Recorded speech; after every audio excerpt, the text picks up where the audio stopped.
Ontario's Liberals now have a new leader. Stephen Del Duca is tasked with taking on Doug Ford's Conservatives and rebuilding his shattered party. It was an easy victory for Del Duca. This was more like a coronation than a convention. On to the next battle. Thank you so much to everyone. Stephen Del Duca, a longtime politician, was voted out in the last election. Prior to that, he was Kathleen Wynne's transportation minister. It wasn't even close. There were 6 candidates in all, and he won almost 60% of the vote on the first ballot. What we will create is a modernized political movement that will hit the ground running, that will win the next election and deliver progress for the people of Ontario. The second place contender was Michael Coteau, who got 17% of the vote. We suffered our worst defeat in the history of this party, but yet, look, we are here and we still stand strong. That defeat was hanging over the leadership convention. In 2018, after 15 years in power, the Liberals were all but destroyed by Doug Ford's Conservatives, winning only 6 seats and losing official party status. They now have 8 seats after 2 recent by-elections.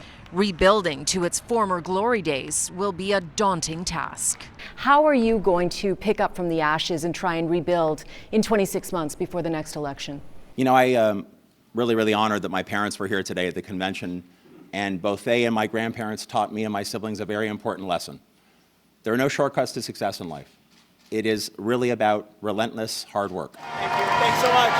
Thank you. Even before Del Duca's win was announced, the Conservatives let it be known how they will target him with this cheeky news release referencing a recent embarrassing story that he built his backyard swimming pool without permits and too close to a conservation area.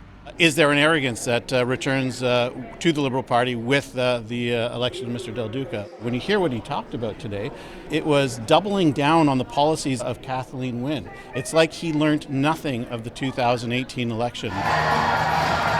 Del Duca says his first priorities will be restoring education and coming up with a real climate change plan. But he acknowledged he has other pressing issues, like raising money for the debt-ridden party.